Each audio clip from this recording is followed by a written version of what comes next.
Allez, donc rebonjour tout le monde, bonjour à ceux qui viennent de se connecter. On est parti pour un webinar sur la sécurité et notamment autour des produits Cisco de à peu près 1 heure. Je vais essayer de pas trop parler, ce qui n'est pas évident sur un sujet comme la sécurité puisque c'est extrêmement vaste, on pourrait en parler pendant des jours. Mais on va essayer de se faire un petit tour d'horizon, notamment tourner autour d'attaques type ransomware, de comment les produits Cisco peuvent nous aider à améliorer la sécurité et surtout à nous protéger de ce type d'attaque. Et on va voir que justement, on peut mettre plusieurs couches de sécurité. On n'aura malheureusement pas le temps de traiter l'ensemble des produits de sécurité, parce que je ne sais pas si vous avez remarqué, mais ces dernières années, Cisco a fait d'énormes efforts autour de la sécurité. Et donc, il y a beaucoup de produits. L'offre est assez vaste et couvre énormément de domaines autour de la sécurité. Donc, on va déjà s'axer sur une partie de ces produits. Et puis, ma foi, si ça vous a intéressé et si vous voulez qu'on aille plus loin, je pense qu'on réorganisera des webinaires pour aller un petit peu plus loin, traiter d'autres produits, d'autres solutions de sécurité et puis au fur et à mesure compléter toute la stack. Donc l'idée, c'est que dans un premier temps, je vais vous faire un petit rappel de qu'est-ce que c'est qu'un malware, comment ça fonctionne. On va pas s'éterniser trop longtemps dessus, c'est un sujet assez complexe. L'idée, c'est juste de reposer les bases. Ensuite, je vais vous présenter rapidement les quelques produits Cisco dans lesquels on va parler. Le but, c'est pas de faire des slides interminables. On va faire une petite démonstration avec des mails de phishing, ce genre de choses, un ransomware, et voir justement comment ces produits Cisco le bloquent. Et puis après, je vous montrerai un petit peu les interfaces d'administration. On ajustera en fonction de la durée de vos questions, de là où on en est. Le but étant de ne pas non plus dépasser l'horaire. Alors, est-ce que ça avance? Non. Ça y est. Alors, petit rappel sur les malwares, c'est quelque chose qu'on a tendance un petit peu à banaliser parce que c'est une menace, le code malveillant qui existe depuis des années. Et on a l'impression que quand on parle de menaces informatiques, ça a toujours été ça. Et c'est un petit peu vrai. Maintenant, ça reste un outil toujours très utilisé, toujours très d'actualité. Notamment parce que si je repose très rapidement un réseau d'entreprise dans sa plus simple forme, on va dire, on va retrouver 2 zones. La zone généralement que l'administrateur considère comme externe et qui n'est pas de confiance, puisqu'on n'a que des machines qui ne sont pas maîtrisées par cet administrateur. Et puis la zone interne où là, théoriquement, on a des postes managés et donc théoriquement, il n'y a pas de menace. Et c'est vrai que du coup, pour un quelconque attaquant au sens large, que ce soit un employé malveillant, que ce soit un externe, que ce soit un hacker de je ne sais quel pays, que ce soit un concurrent, son objectif va être de tenter, alors je vais essayer de mettre le pointeur, il est là, voilà, va tenter de se placer plutôt dans le réseau interne, et le meilleur moyen pour se placer dans le réseau interne pour ensuite réussir à faire l'ensemble de ces attaques, ça peut être voler de l'information, ça peut être justement mettre un ransomware, ça peut être tout un tas de choses. Eh bien, le meilleur moyen, ça va être justement de passer par un malware qu'il va envoyer à ses victimes via du phishing, via différentes choses, on va en parler un petit peu, et ce qui va lui permettre d'avoir le contrôle d'un PC dans le réseau interne. Et du coup, c'est pour ça que le code malveillant, malgré le fait que ça existe depuis des dizaines d'années, au final, c'est toujours d'actualité, c'est toujours très utilisé, et on le voit en ce moment avec le ransomware. C'est quelque chose euh, qui est toujours très présent. Alors moi j'aime bien en général, avant de parler de malware, de ransomware, de tout ce genre de choses, c'est faire un petit rappel sur les vecteurs d'infection. Et il y en a 3 grands. Alors ça pourrait être sympa si vous participez un petit peu. Est-ce que quelqu'un saurait me dire la différence entre ce qu'on appelle un trojan ou cheval de Troie, un virus et un ver? Est-ce qu'il y a quelqu'un qui se lance?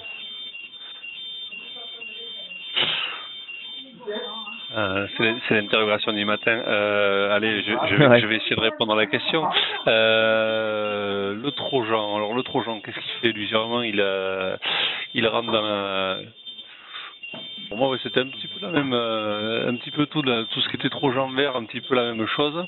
Avec le vert, potentiellement, peut-être un effet de propagation sur le réseau en plus.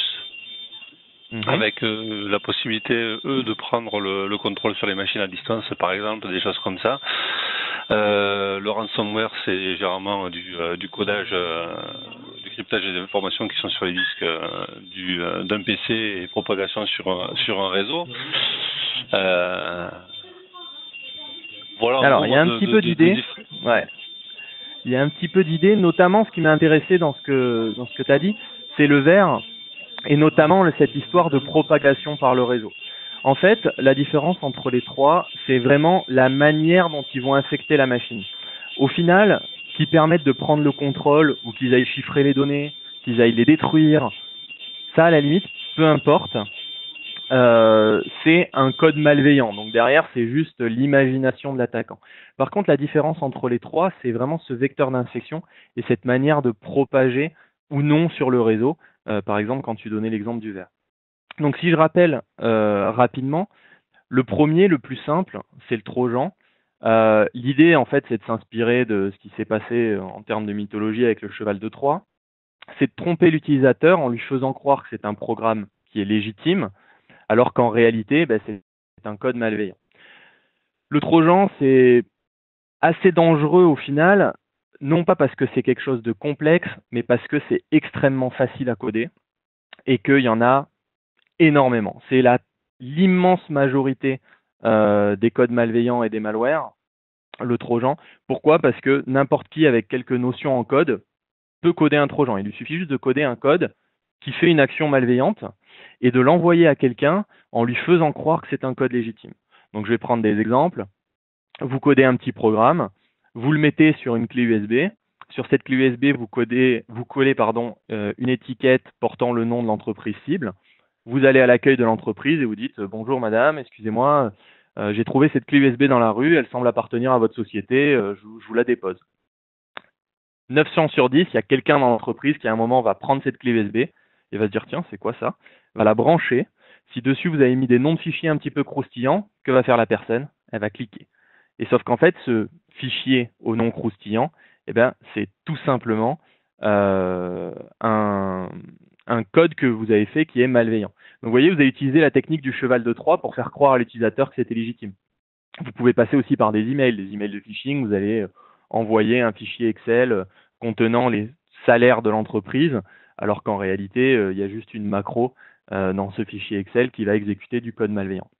Donc c'est quelque chose d'extrêmement facile à faire et extrêmement répandu, puisque du coup, c'est la majorité des malwares. Après, un petit peu plus complexe, on va avoir le virus, qui lui, en termes de vecteur d'infection, il va se propager. Le Trojan, lui, il s'exécute et c'est tout, il fait son action. Le virus, il se propage. Si je reprends l'exemple du Excel avec la macro, quand l'utilisateur va recevoir ce fichier Excel qui contient les soi-disant salaires de toute la société, il va l'ouvrir.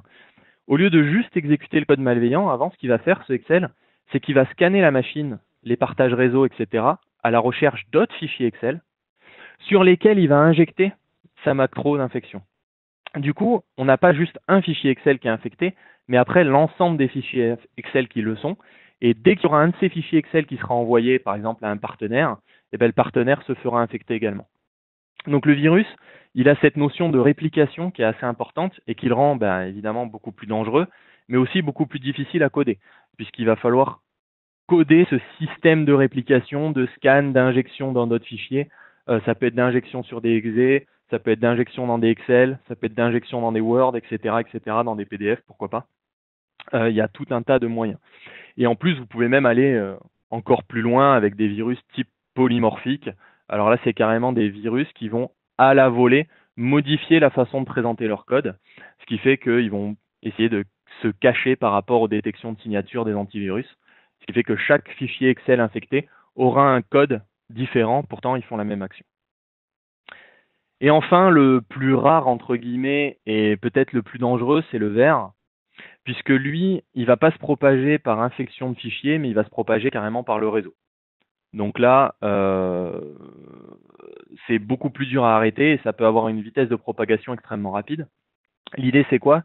C'est qu'en fait, c'est un malware qui va scanner le réseau à la recherche de machines et il faut que ces machines aient une vulnérabilité. Donc généralement, le ver, il vise une vulnérabilité en particulier. Par exemple, ça peut être les partages de fichiers d'imprimantes sur Windows. Tiens, voilà. Il y a une vulnérabilité dans les partages d'imprimantes sur Windows. Mon malware, qu'est-ce qu'il va faire? Il va scanner le réseau à la recherche de machines Windows qui auraient la vulnérabilité sur le partage d'imprimantes. Et grâce à cette vulnérabilité, ils vont tenter d'exécuter du code sur ces machines. Donc lui, il est propagation automatique et encore plus dur à arrêter puisqu'il n'y a aucune action de l'utilisateur, contrairement au virus et aux trojans. Et un bon ver peut faire plusieurs centaines de milliers de machines infectées en quelques heures. Voilà. Donc là, ça peut être assez violent, on va dire. Et généralement, c'est beaucoup moins ciblé aussi un ver, même si c'est pas toujours vrai. Et après, peu importe en fait cette méthode d'infection, le code malveillant va faire des actions. Et une des actions, ça peut être le ransomware. Donc le principe, c'est quoi? C'est de chiffrer des données pour les prendre en otage en échange d'une rançon, c'est-à-dire qu'on va demander à la personne qui a été infectée de payer pour récupérer la clé de déchiffrement et pour récupérer ces données. Donc si la personne n'a pas de backup, eh ben, pas le choix que de payer. Donc ça, c'est une des actions malveillantes qui peut être faite par un malware, mais en soi, ça pourrait être aussi pour créer un botnet, c'est-à-dire que le but, c'est de prendre le contrôle de la machine, et là, à l'inverse du ransomware, où le but, c'est que le ransomware, ça soit très vu pour que les gens payent, le botnet, c'est surtout qu'on ne me voit pas. C'est j'utilise la machine, mais il faut surtout pas que l'utilisateur soit au courant que je suis en train d'utiliser sa machine. Et derrière, les équipes de hacking qui vont se créer des réseaux de botnet, le but, c'est qu'ils aient des milliers, voire centaines de milliers de machines à disposition pour leur demander des actions. Ça peut être attaque tel site web, ça peut être craque tel mot de passe, ça peut être tout un tas de choses, récupérer des cartes bleues et des logins mots de passe sur les machines, et ainsi de suite. L'idée, c'est que le hacker qui contrôle le botnet a une grosse puissance de calcul.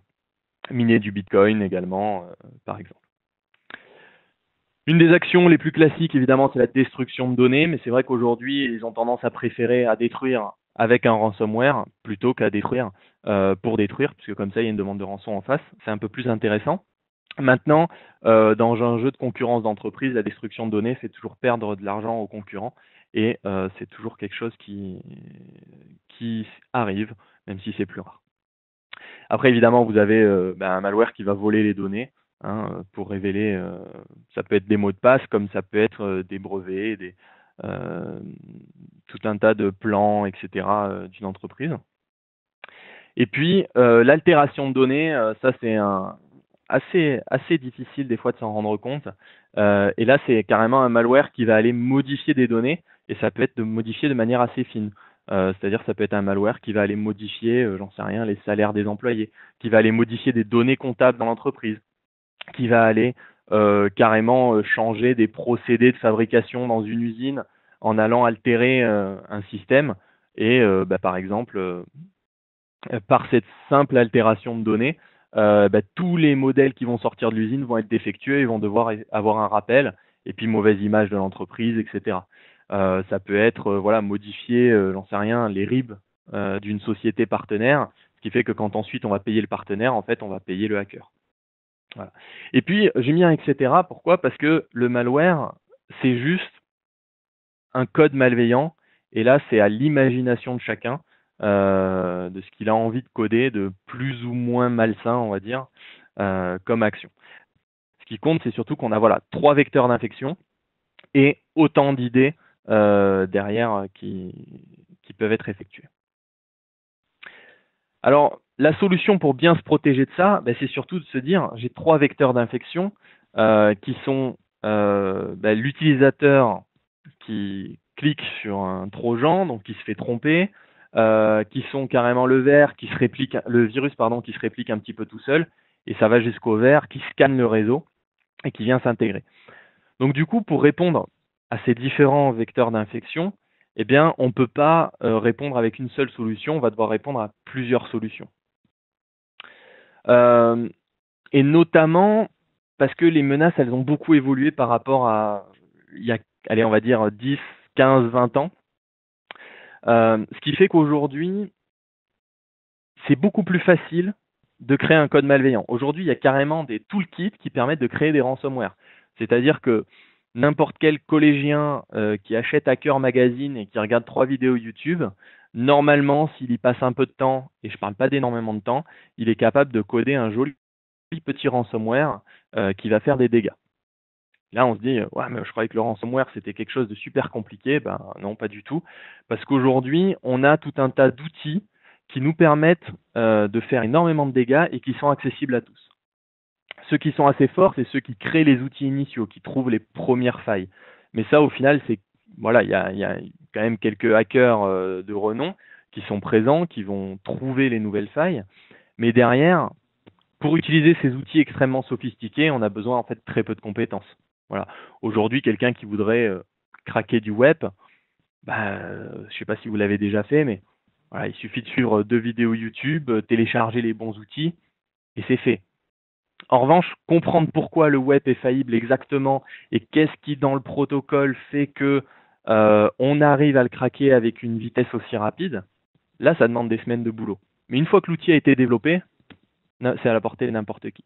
Et c'est ça le risque aujourd'hui, c'est qu'on a des outils extrêmement sophistiqués, accessibles à des gens qui n'ont pas spécialement de compétences techniques. Ça fait que le hacking, c'est pas réservé à une élite de quelques personnes sur la planète, mais c'est des millions de personnes qui sont capables aujourd'hui de faire du hacking, et c'est pour ça qu'il faut s'en protéger. Ouais, il faut vraiment faire attention. Un bon exemple, c'est la conférence de la DEF CON en 2004, où il y a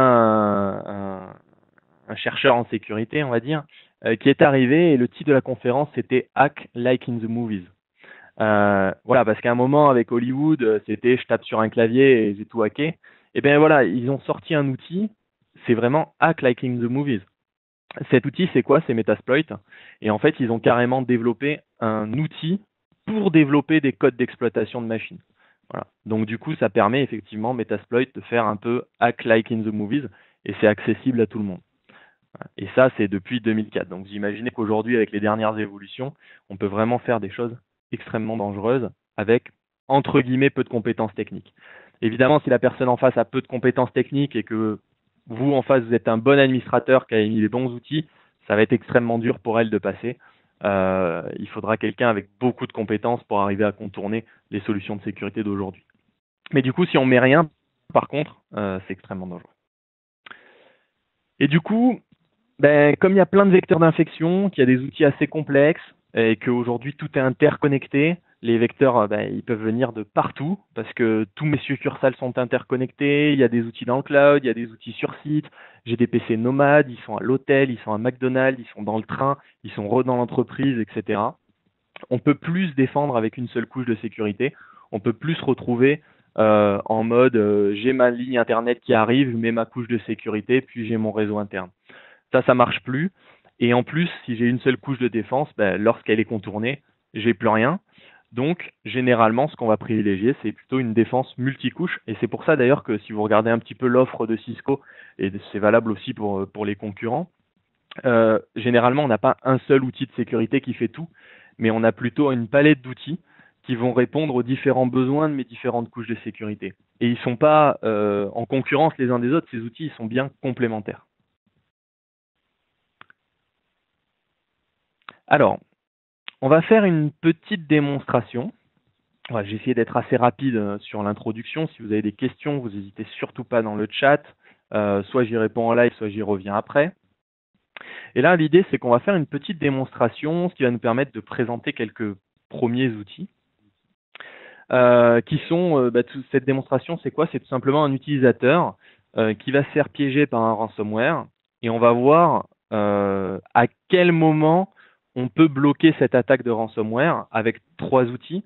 Cloud Email Security, Advanced Malware Protection for Endpoint, donc c'est l'anti-malware sur le poste de travail, et Umbrella. Et puis après, on verra aussi plus une partie réseau avec les IPS. On commencera à introduire le sujet, même si c'est un très vaste sujet, le Next Generation Firewall. Et donc, on commencera à voir un petit peu aussi comment on se protège justement en amont sur le réseau. Alors, je vais lancer. ça veut bien quitter.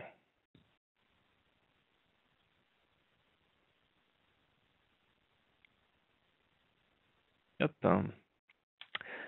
Donc l'idée de cette petite démonstration, c'est de dérouler un scénario où j'ai un utilisateur nomade ou sur site ou dans une succursale, ça n'a pas vraiment d'importance, qui va recevoir un certain nombre d'emails frauduleux. Et cet utilisateur, il n'a pas spécialement été formé. En général, on dit que la première couche de sécurité, c'est de former déjà l'utilisateur à ne pas cliquer n'importe où dans les emails. Et ça, je vous recommande de le faire parce que ça sera déjà une première couche de protection si l'utilisateur lui-même trie ce sur quoi il clique. Maintenant, imaginons même que vous l'ayez formé, il reçoit cet email, bon, quelqu'un qui lui envoie une pièce jointe, mais elle a été bloquée, donc il lui envoie un lien de téléchargement de la pièce jointe via un système d'upload pour récupérer. Merci, blabla. Là, l'utilisateur, il a peut-être été formé, mais c'est pas nécessaire qu'il va faire attention à ce détail-là. Peut-être qu'il va tout à fait se faire avoir par ce mail de phishing et il va cliquer. C'est là qu'il y a une première couche de sécurité qui se met en place, c'est déjà de protéger vos emails. C'est aujourd'hui une des premières menaces qui se présentent sur l'entreprise. Et déjà, avec un bon système de sécurité d'email, ce qui va se passer, c'est si je regarde cet email ici, qui est clairement un email de phishing, mais pas nécessairement du point de vue de l'utilisateur, eh bien, il a été modifié avec une en-tête. C'est-à-dire que cet email, on n'est pas sûr à 100% que ce soit un mail de phishing, mais quand même, il est un petit peu bizarre et il utilise des liens un petit peu bizarres. Donc du coup, il est tagué par mon système de mail, et ça en amont, hein, c'est pas Outlook qui me l'a tagué, c'est directement au moment où mon serveur de mail a reçu ces messages. Donc imaginons, là mon utilisateur il est chez Office 365, et en fait en amont, j'ai la plateforme Cisco qui a reçu cet email, qui l'a traité, qui l'a considéré comme un potentiel email de phishing, donc dangereux. Mais comme c'est pas sûr à 100% et qu'il ne faut pas bloquer un email qui pourrait être légitime, l'a juste modifié l'entête du fichier avec ces informations-là, et puis a modifié également la partie lien pour me les afficher ici en clair, en disant attention, voilà les liens qui sont cachés ici. C'est bien ce qu'on voit ici.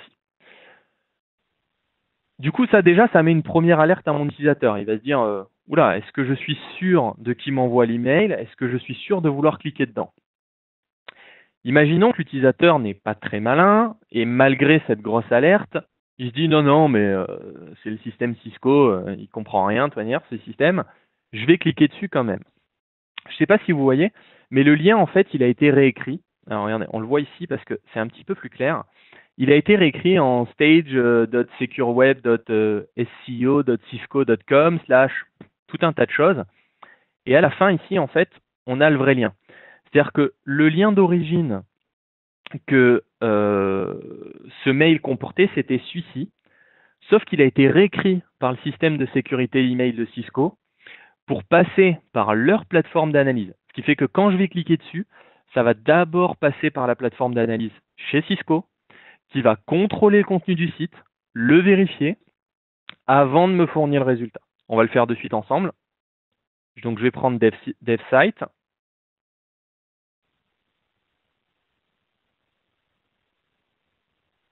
Donc vous voyez déjà, j'ai un premier message Cisco Security. Attention, cette URL est une URL de redirection pour analyse en live. Il va analyser la page web parce qu'il n'est pas sûr, justement. Il n'est pas sûr d'où provient cette page. Alors là, il y a un certain nombre de critères pour déterminer s'il est sûr ou non.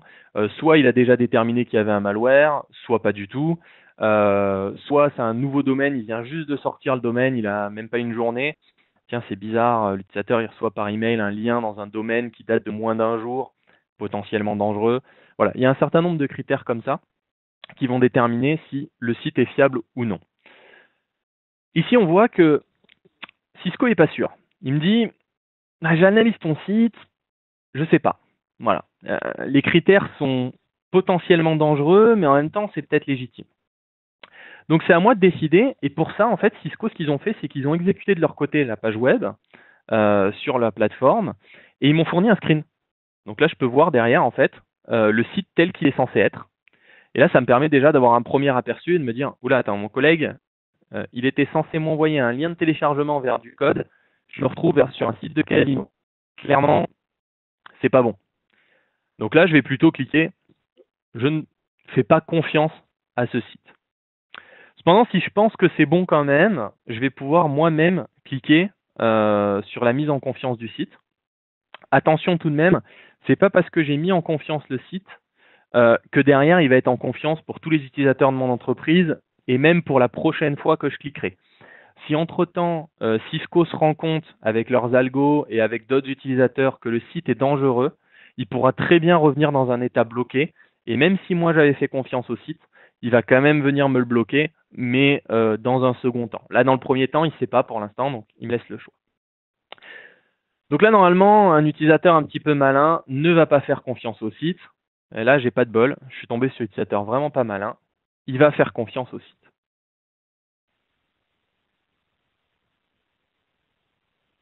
OK. Donc là, j'ai passé la protection email. Parce qu'en fait, jusque-là, j'étais dans la première solution de sécurité. Si je reprends très rapidement mon slide, Cloud Email Security. Voilà, j'étais sur cette première brique. C'est-à-dire que déjà, j'étais sur cette brique de protection de tout ce qui rentre dans ma boîte mail. Et là, l'utilisateur, bon, il a quand même été pas très malin et il s'est pas arrêté là. Voilà. Il s'est dit non, tout a l'air bon, pour moi, tous les voyants sont au vert, alors que pas du tout. Et il a quand même cliqué dessus. Et c'est là que la défense en profondeur est assez intéressante. C'est que jusque-là, j'avais pas ouvert le vrai site. Vous voyez, j'avais reçu un email qui m'alertait. J'avais reçu un lien qui était en fait un lien Cisco pour analyse du site, mais ce n'était pas le vrai site. Et là, c'est la première fois que je me rends sur le vrai site. Celui qui était masqué, pardon, c'est ici, celui qui était masqué ici. Et là, qu'est-ce qui se passe? J'ai ma deuxième couche de sécurité qui entre en action. Cette deuxième couche de sécurité, c'est Cisco Umbrella. Umbrella, en fait, il va agir au niveau DNS directement, c'est-à-dire à la première requête, avant même que j'atteigne la page web, mais au moment où je demande l'adresse IP de la page web. Qu'est-ce qui s'est passé ici? En fait, j'ai un petit agent juste là, Umbrella Roaming Client, et en fait, au moment où j'ai demandé pour la première fois ce domaine, ça a été demandé au serveur d'Umbrella, et il se trouve que les serveurs Cisco Umbrella, ils connaissaient ce domaine, ils l'avaient déjà analysé, et il était catégorisé comme un site qui contient des malwares, et donc il était bloqué. Ce qui fait que la réponse DNS que j'ai eue, c'est pas l'IP du serveur, mais c'est une page de redirection sur cette fameuse page de blocage qui m'empêche d'y accéder. Vous voyez, et ça, c'est assez intéressant. Cette protection au niveau DNS, je vous montrerai la console tout à l'heure, mais du coup, ça me permet de protéger pas seulement les emails, ça me permet de protéger tout lien qu'on m'enverrait, qu'on me les envoie dans un chat, que je les clique même sur Google tout seul comme un grand, que je les clique dans un forum, peu importe. Umbrella, dès que je vais faire une résolution de nom DNS, il va vérifier dans sa base à lui tous les sites connus, et la base elle est mise à jour constamment, comment ils sont catégorisés.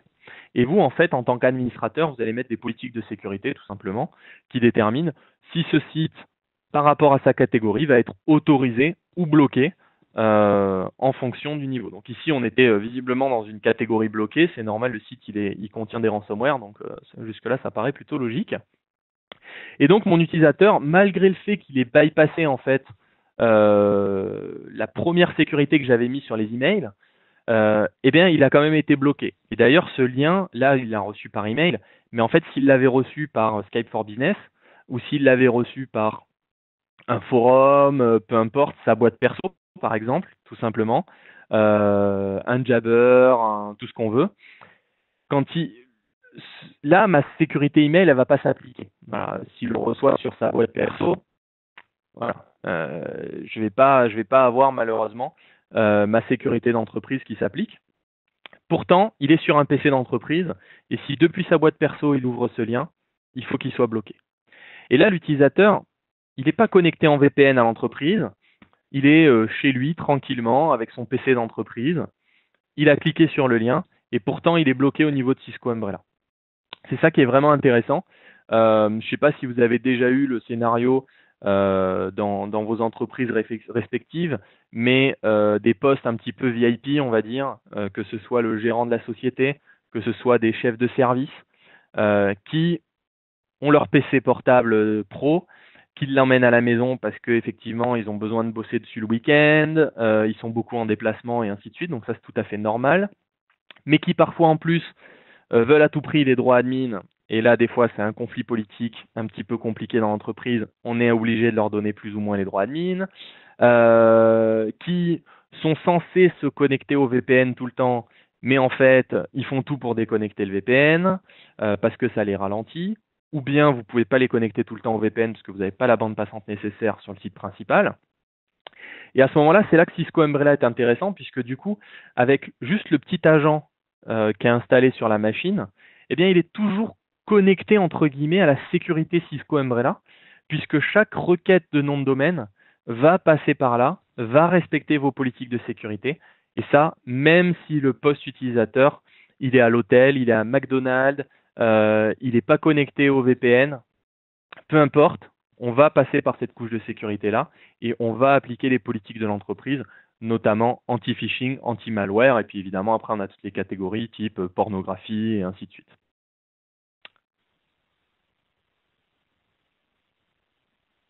On va continuer un petit peu avec les emails. J'ai un autre exemple ici où j'ai reçu un email, mais on voit que j'ai un code malveillant carrément qui a été supprimé. Donc là, il y avait clairement une pièce jointe en fait, malveillante dans cet email, type Excel justement vérolé, PDF vérolé, etc. Et sauf que quand il est passé par ma plateforme de sécurité email, eh bien, c'est passé sur le Advanced Malware Protection, donc AMP de Cisco, puisque la plateforme de sécurité l'intègre également. Et sur cette analyse, eh bien, il a été bloqué et du coup, la pièce jointe a directement été supprimée. Au moins, on évite que l'utilisateur clique dessus.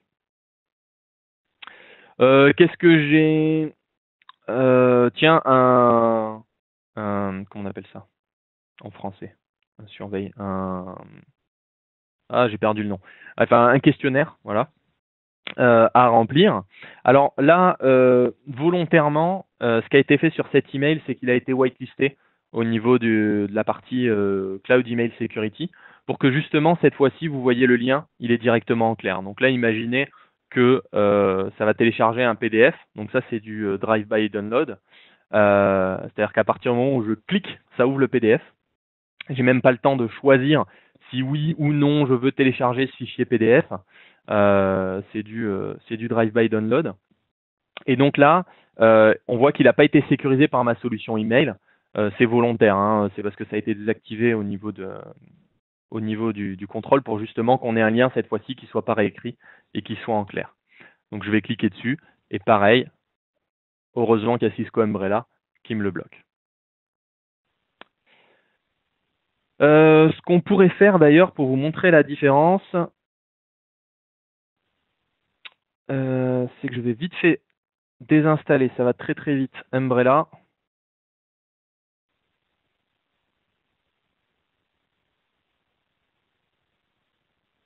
À savoir d'ailleurs au niveau d'Umbrella que le client peut être bloqué en désinstallation et bloqué au niveau du service pour l'arrêter. Cisco vous fournit les GPO pour le faire, ce qui fait que même si l'utilisateur est admin local de sa machine, vous pouvez par GPO, alors par contre du coup il faut que ce soit un poste du domaine, vous pouvez par GPO empêcher l'admin local uniquement à désinstaller et redémarrer le service. En tout cas, pas avec des actions simples, c'est là tout l'intérêt, puisque du coup, les GPO du domaine prennent le dessus. Donc imaginons que je retourne là sur mon email surveille, vous voyez que cette fois-ci, je peux lancer le PDF. Heureusement, j'ai une couche de sécurité en plus, c'est celle qu'on retrouve ici, Advanced Malware Protection for Endpoint, qui est en fait la partie anti-malware installée directement sur mon poste. Et on voit que mon PDF a été directement bloqué.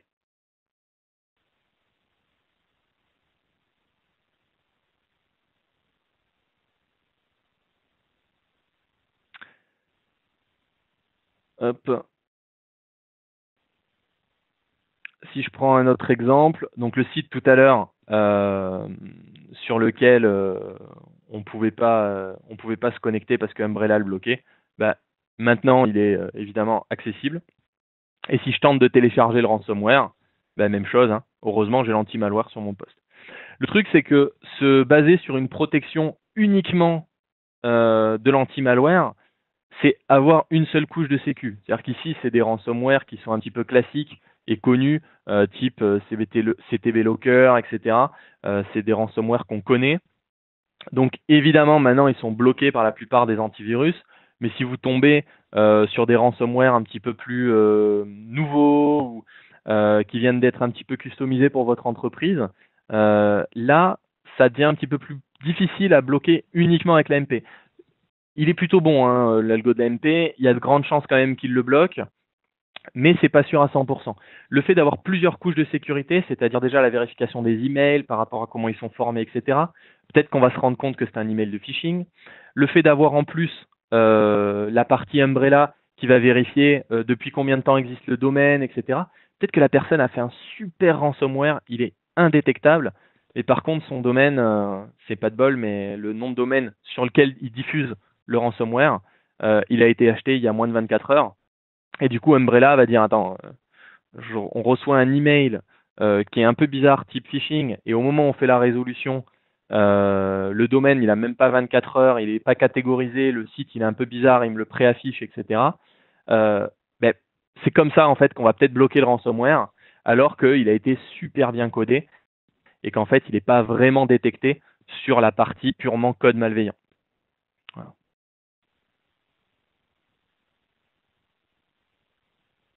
Bien sûr, dès que Umbrella, dès que tout ce qui est anti-malware et tout détecte la partie Cloud Email Security, etc., détecte des nouveaux sites, des nouveaux malwares, c'est mis à jour pour l'ensemble des clients. C'est aussi tout l'intérêt. Ce qui fait que quand vous avez Umbrella, il y a énormément de clients dans le monde, je n'ai pas les chiffres exacts, mais du coup, vous bénéficiez aussi de tous ceux qui font des erreurs autour de vous, qui vont cliquer sur les mauvais liens et qui vont, du coup, ça va mettre à jour extrêmement rapidement la base.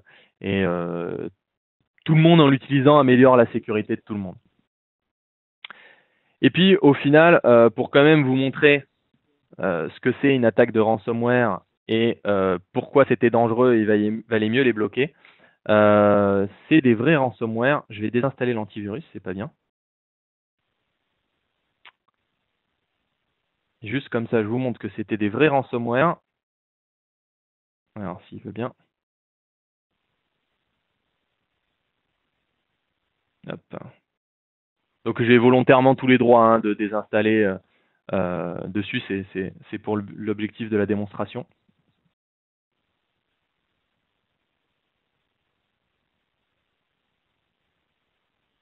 Alors, voulez-vous rebooter? Non. Ok. Donc qu'est-ce qui se passe si je retourne sur mon email de phishing? Alors celui-là on l'avait pas vu, hein, mais c'est le même style. Ah, j'ai vu que tu allais au Cisco Live. Tiens, il y a une nouvelle technique pour compter les cartes. Tu devrais aller télécharger le programme. Ça te permettra de t'entraîner pour Las Vegas. Voilà, on arrive sur le site. Ah ouais, pour m'entraîner à compter, tiens, on va prendre celui-là par exemple. Et tiens, je vais vous montrer. Normalement, j'ai des fichiers. Vous voyez, j'ai un certain nombre de fichiers ici.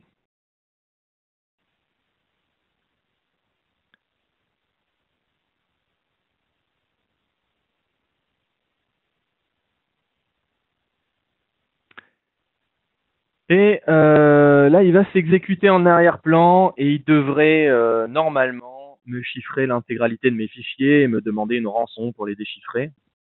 Heureusement, je suis dans une machine virtuelle. Faites attention si jamais chez vous, vous voulez aller sur ces sites-là, si vous les avez notés, c'est des vrais ransomware. Donc, le faites pas sur votre machine parce que pour le coup, ça risque de pas très bien se passer. Alors, je pense qu'il est en train de s'exécuter.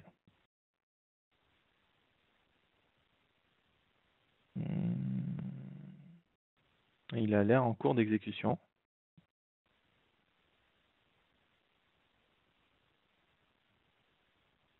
Hop, regardez, on les voit les fichiers là. Vous voyez? Ils sont tous remplacés avec une extension.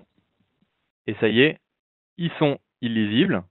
Donc là, le ransomware est passé par là. Donc suivant les extensions qu'il a choisies. Alors visiblement, il n'a pas choisi les vidéos ou il n'a pas fini.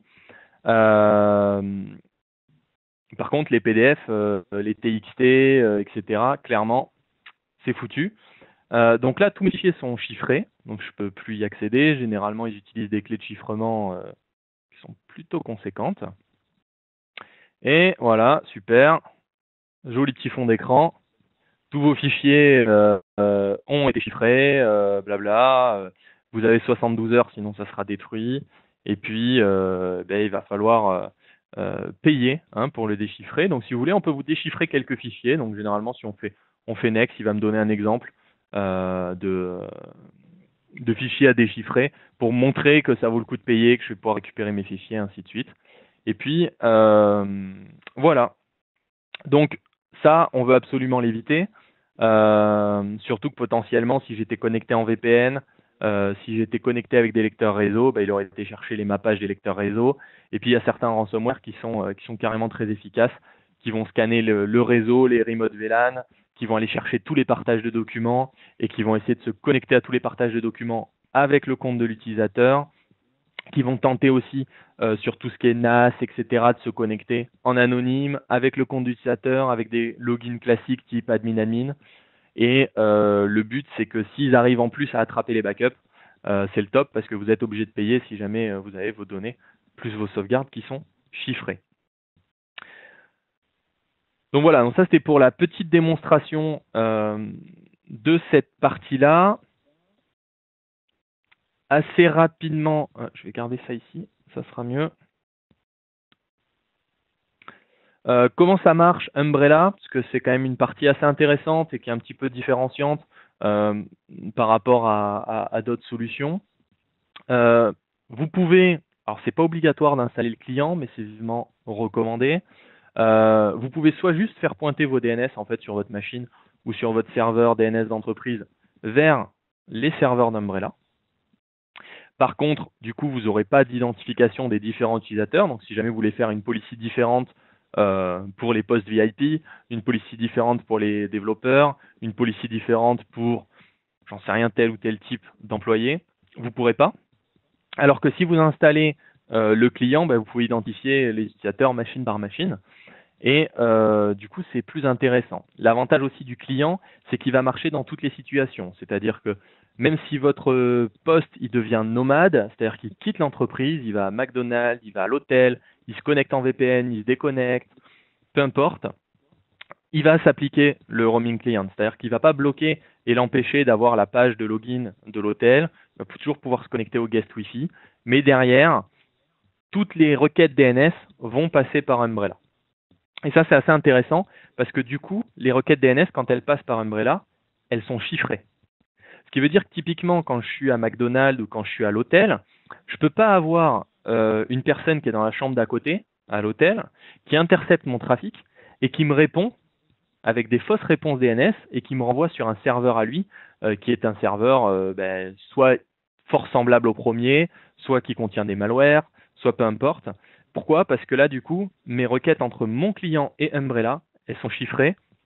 Donc, on ne peut pas venir les intercepter. C'est obligatoirement Umbrella qui me donne une vraie réponse et avec une catégorisation, si c'est autorisé, si c'est dangereux. Et la réponse, je suis sûr que c'est l'adresse IP du bon serveur. Ça n'empêche pas d'autres attaques de man in the middle. On est d'accord, il peut y en avoir d'autres. Mais déjà, ça me protège contre celle-là, l'interception et la modification de DNS à la volée. Donc, c'est plutôt pas mal. Du coup, c'est authentifié, ce qui me permettra de mettre des politiques de sécurité, donc tout ce qui est security filtering, content filtering, par utilisateur. Et ça gère en plus la détection de tout ce qui est local query. C'est-à-dire que Umbrella reste au courant du DNS qui a été fourni à l'origine par le DHCP pour aller faire des requêtes sur notamment votre DNS de l'Active Directory, les DNS au niveau de l'hôtel pour vous rediriger vers le portail captif, ce genre de choses. Il va être capable de le gérer et de transmettre en local ce qui est du DNS local et ce qui est du DNS public sur Umbrella. Au niveau de l'entreprise ensuite, donc ça c'était plutôt pour les nomades, on va dire. Au niveau de l'entreprise, au niveau du siège ou au niveau de mes succursales, je vais pouvoir carrément installer l'appliance Umbrella. Donc ça s'installe sous forme de machine virtuelle. Et en fait, c'est elle qui va répondre aux requêtes de tous mes utilisateurs et qui va retransmettre ça de manière chiffrée jusqu'au serveur d'Umbrella. L'avantage, c'est que cette appliance-là, elle va être au courant de quelles sont les IP locales de mes différents clients. Donc, je vais pouvoir aussi, comme avec l'agent, remonter les clients un par un. Et en plus, je vais pouvoir me coupler à mon Active Directory pour remonter les noms d'utilisateurs et également les groupes. Ce qui me permettra de faire des policies de sécurité basées sur les groupes Active Directory. Donc ça, c'est assez intéressant. Et toujours avec la conscience des serveurs DNS locaux qui fait que Umbrella va forwarder tout ce qui est requête DNS locale à mon entreprise, dans mon Active Directory, etc. En interne. Elle ne va pas les envoyer à mes serveurs Umbrella. Si je vous montre rapidement, quelle heure il est? Ça va. Si je vous montre rapidement la console Umbrella, juste pour que vous ayez une idée de à quoi ça ressemble. Je pourrais également vous montrer l'Advanced Malware Protection, mais j'ai pas beaucoup de temps, là. On va essayer de faire au mieux. Vous voyez qu'en plus, après, du coup, vous allez avoir des rapports sur les activités de vos différents employés. Vous allez avoir des rapports sur aussi le taux d'attaque de votre entreprise, notamment en termes de phishing, etc. Et vous allez pouvoir voir si à un moment il y a un pic, peut-être que vous êtes quand même la cible d'une équipe de hackers, donc il faut faire attention, ou si ça a l'air d'être plutôt random. Voilà, vous allez pouvoir faire des analyses liées à ça. Vous allez pouvoir gérer les différentes identités de votre réseau, donc soit comme je le disais, sans client, sans appliance, sans rien, donc c'est juste l'IP public de votre entreprise. C'est un petit peu limité parce que derrière, vous appliquez une policy à tout le site. Soit beaucoup plus intéressant avec l'appliance ou avec les agents, auquel cas vous allez remonter les IP privés, vous allez pouvoir remonter les comptes Active Directory. Voilà, donc ça va être beaucoup plus intéressant. Et derrière, bien sûr, par rapport à ça, vous allez pouvoir appliquer des stratégies de sécurité avec des listes d'autorisation, des listes d'interdiction, des policies d'action en fonction de catégories, puisque du coup, vous pouvez créer vos propres listes, mais vous pouvez aussi utiliser celles par défaut. Si je prends par exemple celle-ci, vous voyez qu'en moderate, on va bloquer tout ce qui est adulte et illégal. Donc du coup, j'ai un certain nombre de catégories qui sont disponibles et on voit que voilà, je vais bloquer tout ce qui est adware, tout ce qui est en rapport avec l'alcool, tout ce qui est site de rencontre, tout ce qui est en rapport avec la drogue, etc., etc. Et je peux venir bien sûr customiser ça, rajouter, enlever des catégories, et c'est mis à jour très régulièrement. Et puis, il y a une dernière petite chose qui est intéressante avec Umbrella. Je vais vous montrer ça. En fait, c'est quand vous allez gérer vos politiques de sécurité. Vous avez bien sûr tout ce qui est protection contre les malwares. Vous avez bien sûr tout ce qui est protection en drive-by exploit, donc tout ce qui va télécharger à la volée un fichier sans demander l'avis de l'utilisateur, sans que ce soit l'utilisateur qui clique dans la page web, mais la page web s'ouvre et ça télécharge. Ça, par exemple, vous allez pouvoir choisir de le bloquer ou non par défaut. Tout ce qui est mobile, etc., etc., etc.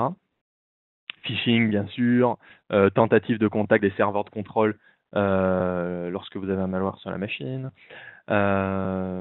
etc. Et ce qui est intéressant, c'est cette partie-là. Vous allez pouvoir, si vous activez cette case et optionnellement celle-là, dire qu'en fait, lorsqu'un site est catégorisé comme tendancieux, par exemple, c'est le cas des sites qui vous permettent d'envoyer des pièces jointes par email. Vous savez où voilà, la politique d'entreprise n'autorise pas les pièces jointes de plus de, j'en sais rien, 15 mégas. Vous avez une pièce jointe de 30 mégas à envoyer.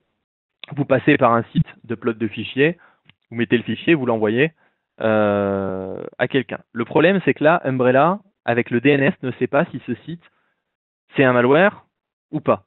Puisqu'en fait, ça dépend de ce qu'on a mis dans la pièce jointe. Grosso modo, il y a beaucoup de gens qui l'utilisent de manière très légale, comme par exemple WeTransfer. Il est utilisé de manière très légale, mais il peut aussi être utilisé comme vecteur de propagation de malware. C'est-à-dire que si vous envoyez, ah tiens, voilà ma pièce jointe, tiens, tu peux la récupérer sur WeTransfer. Qu'est-ce qui me dit que derrière c'est un code légitime ou c'est un fichier légitime? Ça se trouve, le Excel qui est dans WeTransfer, il est complètement vérolé, ou le PDF. Donc du coup, ce que va pouvoir faire Umbrella sur ce genre de site, c'est que on va activer le proxy. Quand Umbrella va me répondre avec l'adresse IP du site, au lieu de me donner la vraie adresse IP du site, ils vont me donner les serveurs de Cisco, ce qui fait que je vais passer par chez Cisco pour l'analyse. Et du coup, quand je vais télécharger le fichier, ça passe par les serveurs cloud de Cisco. Le fichier va être analysé anti-malware, la page va être analysée, les codes JavaScript vont être analysés, et avant de me donner le rendu, on va la vérifier en termes de sécurité.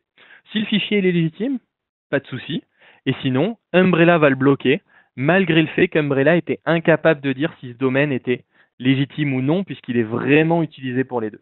Voilà. Donc du coup, ça c'est assez intéressant à activer, et vous pouvez même l'activer sur le SSL. Donc dès que vous avez des sites en HTTPS qui sont comme ça, tendancieux, par contre, attention, ça nécessitera de déployer l'autorité de certification Cisco, sinon tous les sites ils apparaîtront bien sûr en rouge avec certificat non valide, puisque vous n'aurez pas le certificat d'origine, mais celui de Cisco. Donc il faut d'abord le déployer par GPO par exemple, et bien sûr, si vous faites confiance à Cisco. Normalement, si vous utilisez le système Umbrella et vu les engagements de Cisco à ce niveau-là, il n'y a pas de souci. Vous pouvez installer le certificat Racine et je pense que le risque entre guillemets qu'il pourrait y avoir lié à ce certificat Racine est bien moindre par rapport au risque qu'un utilisateur clique sur un mauvais lien et qu'il ne soit pas analysé, pas décrypté et pas vérifié. Après, ça c'est à vous de faire de la gestion de risque à ce niveau-là. Donc ça, c'est la petite option en plus qui fait que Umbrella va plus loin que juste le DNS.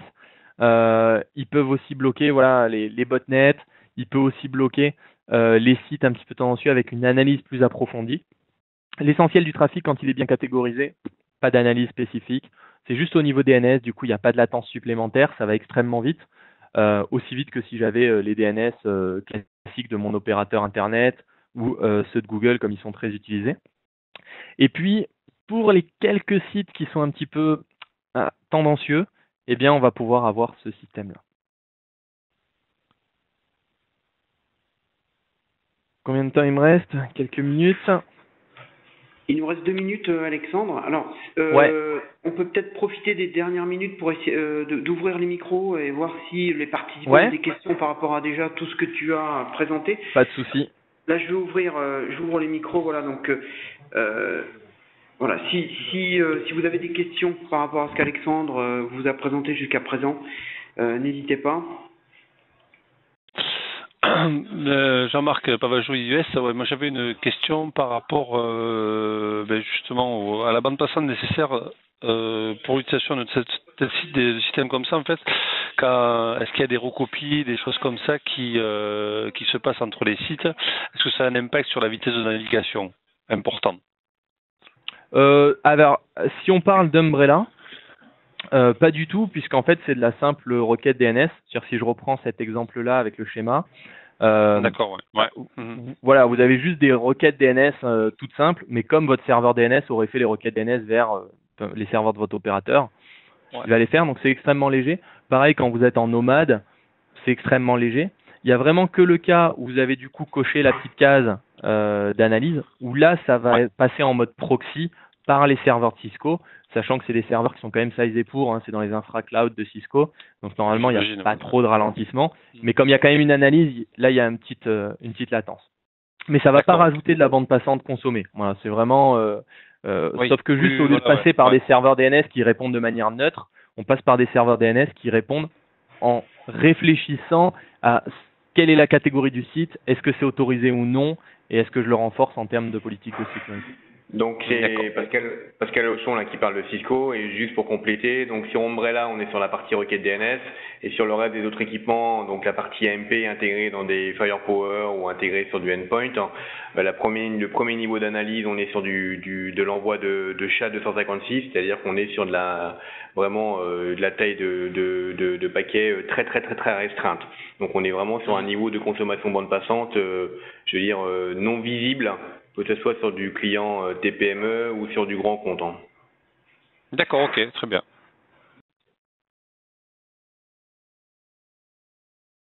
Merci. Est-ce qu'il y a d'autres questions?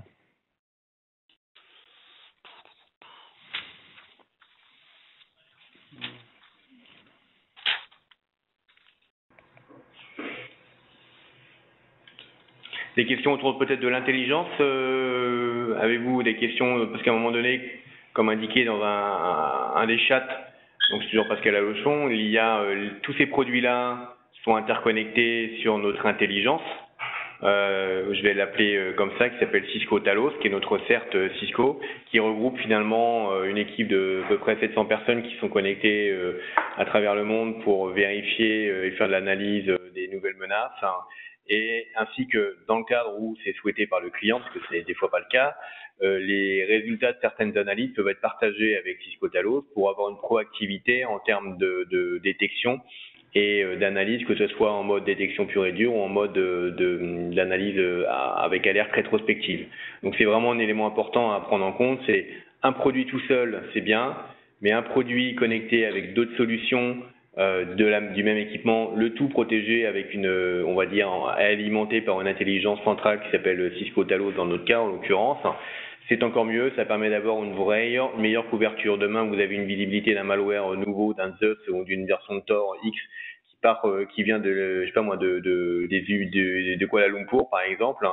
C'est peut-être vu dans l'immédiat sur Kuala Lumpur, mais si derrière il n'y a pas de partage d'informations au niveau de l'intelligence, donc du threat intel dans notre domaine, dans notre jargon, quand ça arrivera sur l'Europe ou sur la France, ça sera trop tard. Donc autant avoir l'information en amont.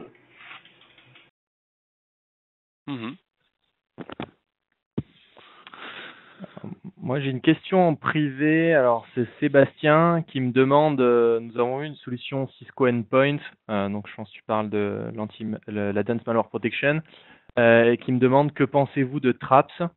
Moi, personnellement, j'ai peu utilisé Traps, donc je saurais pas en parler beaucoup. Je sais pas si... moi, personnellement, j'ai pas utilisé Traps. Ouais, voilà. C'est ça, quoi. Après, je sais que Traps, c'est plus sur on va dire, de l'analytique il n'y a pas vraiment le endpoint Cisco. On va avoir une base qui va être sur donc de la répute, alors que Traps, on va plus être sur l'analyse, on va dire dynamique ou polymorphique en l'occurrence.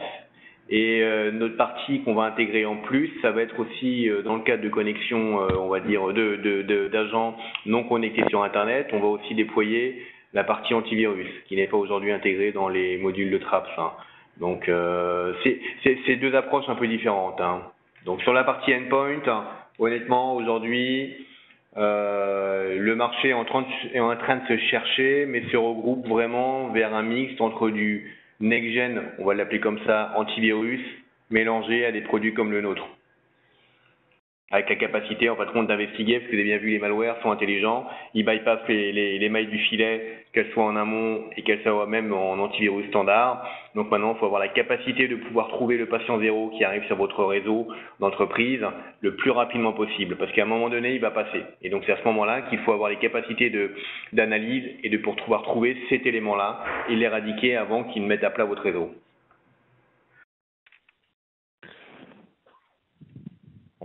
Bon. Est-ce qu'il y a d'autres questions? Non, moi de mon côté, pas plus que ça. Enfin, j'imagine que tout ce qui est base justement par rapport à l'activité Cisco seront à jour assez rapidement au niveau des sites interdits, enfin des sites, on va dire, dangereux. J'imagine qu'il y a une mise à jour assez du temps réel, ouais. Voilà, voilà, ok.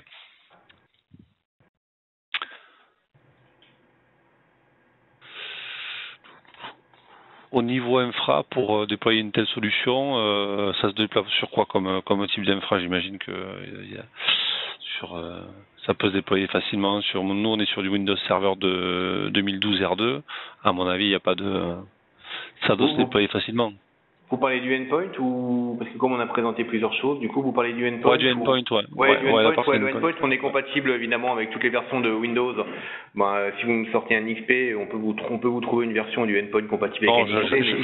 J'avais encore, mais ils sont en train de sortir les XP du parc. Voilà. Donc on va dire pas de soucis sur les Windows 10 Co en termes d'intégration, on va dire, et jusqu'à du Windows 7 sans problème.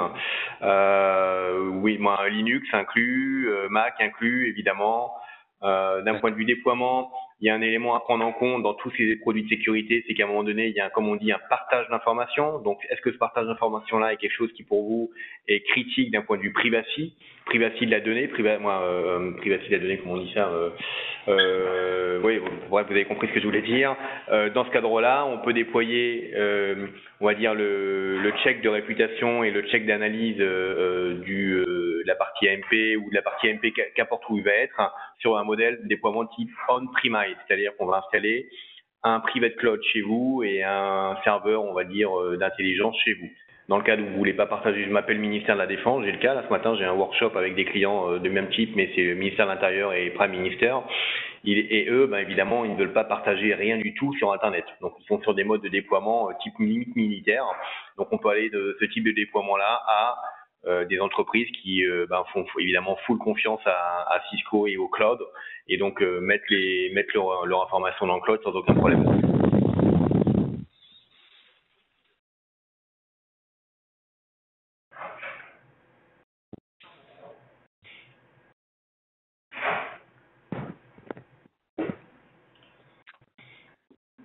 Est-ce qu'il y a d'autres questions? Non. Oui, bonjour, j'ai une question. Oui. Allô? Oui, on t'entend. Oui. Alors en fait, moi, c'était surtout pour la partie interfaçage avec quand on est sur Office 365 et qu'on passe par l'anti-spam justement qui est intégré avec Office 365. Comment est-ce qu'on interface justement cette solution avec Office 365? Alors en fait, dans les grandes lignes, pour faire rapide, dans les grandes lignes, en fait, on va faire pointer les MX sur la solution de Cisco. Ce qui fait que tous les nouveaux emails qui arrivent, ils passent d'abord par les plateformes de Cisco, puis ils sont reforwardés depuis la plateforme de Cisco sur Office 365. Et en fait, ce qu'on va pouvoir faire aussi sur Office 365, c'est qu'on va pouvoir bloquer les emails reçus qui n'arriveraient pas des IP des plateformes de Cisco. Donc, on va pouvoir mettre une règle de connecteur qui dit que, on n'est pas obligé de ça, mais tout email reçu doit provenir des plateformes Cisco. Si c'est reçu en direct, c'est pas possible. Alors, je crois qu'il y a mon collègue qui m'envoie la doc. Je sais pas s'il y a un schéma. C'est peut-être plus parlant. Mais voilà, en gros, c'est ça. L'idée, c'est que du coup, les MX n'arrivent plus directement chez Office 365, mais passent d'abord par la plateforme Cisco. Et après, évidemment, selon la taille de l'infrastructure, il est possible d'avoir soit un système hybride, donc avec, notamment si vous êtes en Exchange hybride, une partie sur Office 365, une partie en interne. Vous pourriez aussi avoir un système hybride à ce niveau-là. Ou bien, il existe aussi les appliances on-premise. Pour la partie email. Je ne sais pas si j'ai des schémas, mais voilà, dans les grandes lignes, c'est le schéma qu'on voit ici à droite. Normalement, aujourd'hui, sans l'intégration, les MX ils pointent directement sur Office 365 et les emails arrivent dessus. Et puis après l'intégration, en fait, les MX vont aller pointer sur le cloud Cisco. Et ici, ça va renvoyer sur la partie Office 365. Et sur Office 365, vous pouvez mettre des règles où vous n'autorisez par exemple de l'extérieur que les IP du cloud Cisco. Ok, super, merci. Idem, on peut aussi enlever avec les modules AMP sur Cloud Email Security. On peut aussi enlever directement, évidemment, c'est en fonction des configurations que vous souhaitez mettre, mais enlever directement la pièce qui est, on va dire, à l'initiative d'une infection directement dans la partie Exchange online de Office 365. Ok.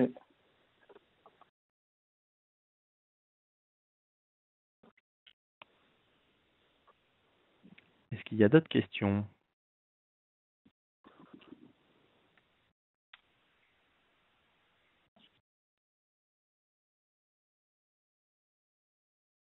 Non, ça va, c'est bon pour tout le monde? De mon côté, ça, c'est bon. Non, ça va. Eh bien, parfait. Merci à tous d'être venus à ce webinaire. J'espère que ça vous a plu. Comme vous voyez, les produits Cisco autour de la sécurité, il y en a beaucoup. On n'a pas eu le temps de parler des Next Generation Firewall, mais c'est encore un pan qui nécessiterait un webinaire à lui tout seul, voire plusieurs. Donc je pense que voilà, si c'est des sujets qui vous intéressent, on pourrait être amené à refaire des webinaires dans l'année. Donc n'hésitez pas après à nous faire un retour sur ce webinaire. Très bien. Merci à tous de vous être connectés sur ce webinaire. Merci Alexandre et Léo pour le contenu. Et puis, écoutez, on aura certainement l'occasion de vous proposer d'autres webinaires par la suite avec des sujets différents autour de la sécurité avec Cisco. Et en tout cas, on vous remercie pour avoir passé cette heure avec nous. Bonne journée à tous. Merci. Bonne journée. Bonne journée, au revoir. Au revoir. Au revoir.